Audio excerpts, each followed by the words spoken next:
আমি আশা করব জনগণ চান প্রকৃত মানুষের হাতে অর্থ আসুক, সামাজিক প্রকল্পের সুযোগ তারা পান।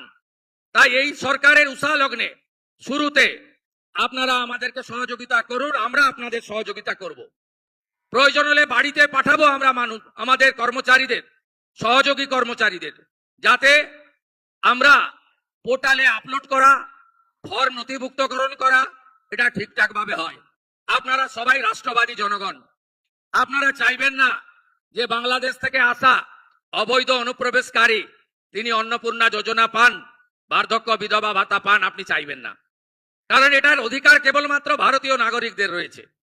আপনি চাইবেন না যারা ভ্যাকসিনেশন করে না নিজের বাচ্চাদের, বলে ভ্যাকসিনেশন করলে নাকি জন্ম নিয়ন্ত্রণ হয়ে যায়, তারা কেন সরকারি সুযোগ সুবিধা পাবে? যারা সরকারি স্কুলে বাচ্চাদেরকে ভর্তি করেন না, সরকার অনুমোদিত স্কুলে বাচ্চাদের ভর্তি করেন না, যারা এমন জায়গায় বাচ্চাদেরকে ভর্তি করান যেখানে তাদেরকে এমন শিক্ষায় শিক্ষিত করা হয় যেখানে বন্দে মাতরম গাইতে বা জাতীয় সঙ্গীত গাইতে তাদের অসুবিধা হয়, তারা কেন সরকারি সুযোগ সুবিধা পাবে?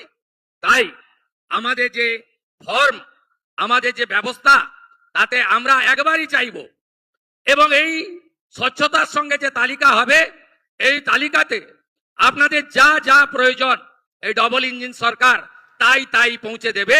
যেখানে দুর্নীতি থাকবে না, মধ্যস্বত্বভোগী থাকবে না, আপনারা প্রতারিত হবেন না, আপনারা একজন এই রাজ্যের নাগরিক হিসেবে আপনার অধিকার আপনি পাবেন। আমি আপনাদের এই কথাগুলো বললাম। সাথে সাথে আমাদের এই সরকারের 5 সপ্তাহের মধ্যে আমরা অনেক গুরুত্বপূর্ণ কাজ শুরু করেছি, সিদ্ধান্ত নিয়েছি। আমরা দেশকে সুরক্ষিত করার জন্য সীমান্তের জমি বিএসএফ কে হস্তান্তর করা, জনগণনার কাজ শুরু করানো, বিএনএস এর আওতায় আইনের শাসন প্রতিষ্ঠিত করা, দুর্নীতিগ্রস্ত এবং অত্যাচারীদের বিরুদ্ধে কঠোর আইনি ব্যবস্থা করা, শাসকের আইন নয় আইনের শাসন প্রতিষ্ঠা করা, এটা আমাদের লক্ষ্য। আমরা ইতিমধ্যে 100 দিনের কাজ, এটি শেষ মাস, আমরা শুরু করেছি। আমাদের ভারত সরকার এই মাসের 20 দিনের জন্য 700 কোটি টাকা দিয়েছেন। আগামী 1 জুলাই থেকে বিকশিত ভারত জি রামজি এই কর্মসূচিতে 100 দিন নয় 125 দিনের কাজ আপনারা পাবেন। তার জন্য 8500 কোটি টাকা আমাদের বরাদ্দ দেওয়া হয়েছে। আমরা ইতিমধ্যে নির্বাচনে যে প্রতিশ্রুতি দিয়েছিলাম, মা বোন দিদিদের আমরা 3000 টাকা করে অ্যাকাউন্টে দেব, এই প্রক্রিয়া শুরু হয়েছে, আরো চলবে যতক্ষণ না তালিকা সম্পূর্ণ হয়। আজ সকালের হিসাব আপনাদের দিয়ে দিলাম, 79 লক্ষ আমাদের দিদি বোন মায়ের অ্যাকাউন্টে পশ্চিমবঙ্গ সরকার এখন অবধি 3000 টাকা করে আপনাদেরকে অন্নপূর্ণা যোজনায় ট্রান্সফার করতে পেরেছে। শুধু তাই নয়, আগামী 20 জুলাইয়ের মধ্যে আবাস যোজনাতে সার্ভে হচ্ছে। আপনারা যারা এতদিন প্রধানমন্ত্রী আবাস যোজনা থেকে বঞ্চিত হয়েছেন, তারা প্রধানমন্ত্রী আবাস যোজনায় নাম নথিভুক্ত করতে পারবেন। স্বচ্ছতার সঙ্গে সার্ভে হবে, এবং আপনি যদি ওই সার্ভেতে বঞ্চিত মনে করেন, তাহলে একটি টোল ফ্রি নাম্বার আমরা চালু করেছি, আপনার সরকার আপনার পাশে, সেখানে আপনারা ফোন করে সরাসরি আপনার অভিযোগ জানাতে পারবেন। আমরা যথাযথভাবে বিবেচনা করব। আমাদের অনেক পরিকল্পনা আছে, সেই পরিকল্পনা অনুযায়ী আমরা ধীরে ধীরে এগিয়ে নিয়ে যাব। আমাদের ইতিমধ্যে প্রধানমন্ত্রী গ্রাম সড়ক যোজনাতে আমরা অনেক রাস্তাকে চিহ্নিত করেছি। ভারত সরকার আমাদের 2400 কোটি টাকার অনুমোদন দিয়েছে, 1000 কোটি টাকা আমাদের ট্রান্সফার করেছে, এবং রাস্তাঘাটগুলিও আমরা আস্তে আস্তে সুন্দর করে দেওয়ার কাজ, গ্রামীণ রাস্তাগুলিকে পাকা করার কাজ, এবং যে রাস্তাঘাটগুলি ভেঙে গেছে রিপেয়ারিং করার কাজ আমরা করব। আমরা আপনাদের বাড়িতে পরিশ্রুত পানীয় জল পৌঁছে দেব।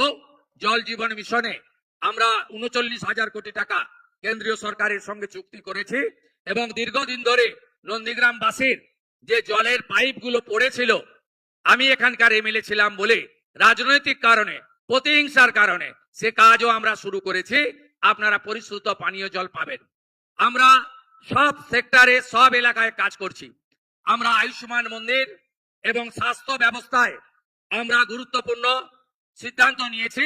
আমাদের জাতীয় হেলথ মিশন আয়ুষ্মান মন্দির হসপিটালে প্রধানমন্ত্রী জনঔষধি কেন্দ্র এবং 1,43,00,000 পরিবারের 6.5 কোটি মানুষ আয়ুষ্মান ভারতের আওতায় তারা যুক্ত হচ্ছেন।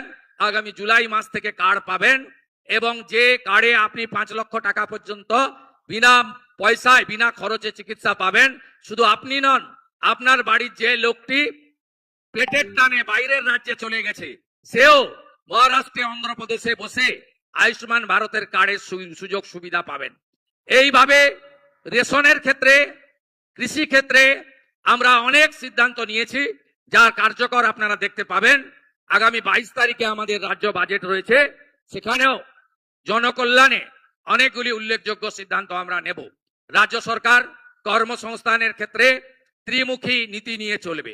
সরকারি কর্মসংস্থানের ক্ষেত্রে আমরা স্বচ্ছতার সঙ্গে চলব, সুপারিশে এবং খাতা বদল করে এই যে চাকরির দুর্নীতি হয়েছে এটা অতীত হিসাবে ভেবে নেন।